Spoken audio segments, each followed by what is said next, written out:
Welcome back to the Big Ten Quick Talk podcast. If you haven't already, please subscribe to the channel and make sure you enable alerts by clicking the bell icon so that you are alerted when all my videos come out the second they come out.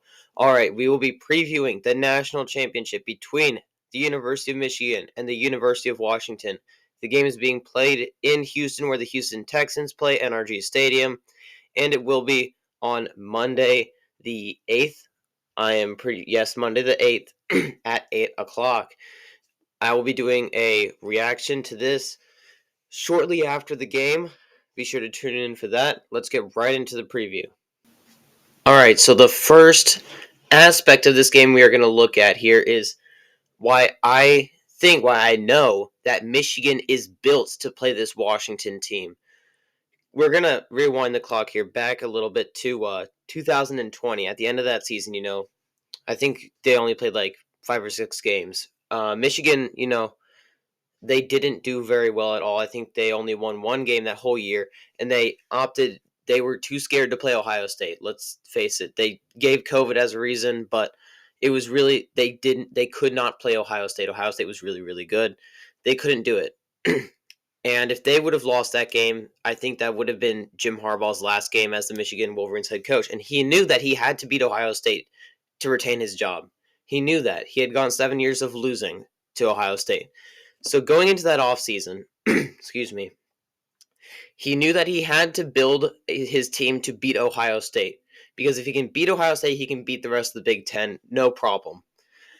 So he has to prepare for CJ Stroud and these 3 stud wide receivers, Garrett Wilson, Chris Olave, and Jackson Smith-Njigba, among other things, but that's pretty much it. He had to build his defense around that. And that is exactly what Washington has. Michael Penix looks a lot like CJ Stroud. He really does. And I mean, they're very similar in how they play. They're both dynamic passers. They can thread the needle from 30 yards away. And their wide receiver core, maybe granted it's a little bit worse than what Ohio State's was, but they're basically the same. Rome Odunze, Jalen McMillan, and Jalen Polk look a lot like Garrett Wilson, Chris Olave, and Jackson Smith-Njigba. And Michigan, if you remember back to 2021 and 2022 and this year, dominated Ohio State in all 3 phases of the game, including on defense, where I think they especially dominated in 2021 and 2022. So Michigan is built to play this Washington team. Granted, they don't have the same players. I know that. But they still have really, really good players on that back end that stopped arguably, 2 of the better wide receivers in college football in Isaiah Bond and the other guy, I forgot his name, for Alabama. And he was banged up. I don't know why I don't remember his name. My bad. But Michigan's has, yes, Mike Sanders still did miss a couple tackles, but he is pretty good in coverage. Josh Wallace, Will Johnson, Rod Moore, they're all really locked down players. So I think it's going to be very interesting to see that play out. And I think the best matchup in this game is going to be Michigan's front 7, which dominated Alabama. Not many teams had done that before. Really, I don't think anyone had done that to them, maybe except Texas. But Michigan just flat out dominated Bama up front. And then you have this Joe Moore Award, which is the award given to the best offensive line in the nation.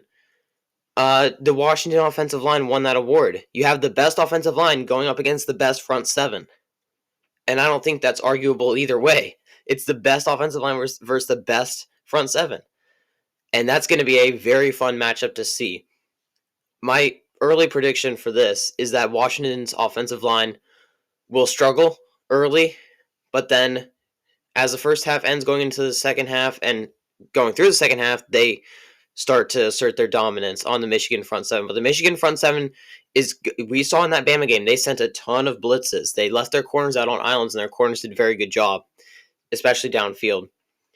And I think we see more of the same from Michigan. I think Michigan sends a lot of blitzes from a lot of different angles. They sent a lot of linebackers. Excuse me, goodness. And, Georgia in that national championship game spied Jalen Milroe and only sacked him 4 times. Michigan didn't spy him and had 6 sacks. I mean, stuff like that really help out my case for this best matchup in this Michigan front seven versus Joe Moore award-winning Washington offensive line. Bottom line for this game, I have two. We know that Michael Penix is going to ball out. He balled out against one of the better defenses in the country in Texas. I mean, he was on fire, threading the needle like every single time, perfect passes every single time. We know we can expect that from him in this game. But will J.J. McCarthy step up? He has to make throws on third down, and he didn't really in that game for long stretches of time. They played the field position game, and they were able to get away with it because Bama's offense was struggling because Michigan's defense was so good. But that's beside the point. J.J. McCarthy has to execute third downs all throughout the game. It can't just be in the fourth quarter for this because they cannot punt the ball back to Washington on a lot of third downs in the third quarter. They're just going to get blown out. They can't do that. And if J.J. McCarthy doesn't convert some 3rd and 7s, 3rd and 8s, they're going to lose this game.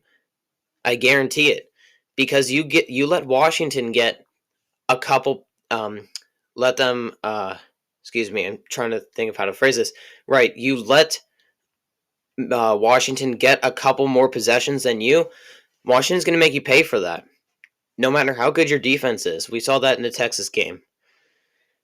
And then my last bottom line. Michigan has been playing with a chip on their shoulder like no other. You know, they were hit with all these allegations, recruiting violations. Apparently they were cheating. Still a lot out there on that. Looks to be not the most serious deal in the world. And they're playing it off. And they're using this to their advantage. This is exactly what college football did not want to see when they wanted this Michigan team to be broken. And this is a Michigan team that lost their head coach for 6 games. 6 of them. That's half the regular season. And 2 of them were against the 2 toughest opponents on their schedule. I know Ohio State and Penn State aren't as dominant as they used to be, and they have questions, but they're still very, very good football programs. And Michigan gave both of them a butt whooping. At times. I mean, the score obviously didn't indicate that, but really the way they played indicated that. And they're playing with a massive chip on their shoulder. And, man, I would not be surprised if they won this game, man. No one should be betting against Michigan right now. That team is out for it.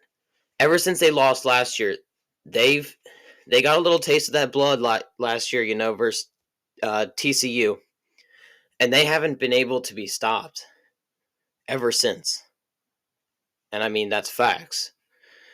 So, my pick, the pick that you all have been waiting for, is Michigan by 2, 33-31. That is my pick. I could definitely see Washington winning this.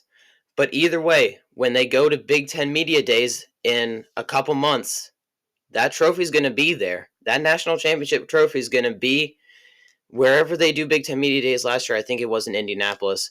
But either way, whoever wins this game, Michigan or Washington, the Big Ten is in good hands. All right. I will see you all in the next one. Make sure to watch out for videos coming out soon. All right. Subscribe to the channel. I'll see you in the next one.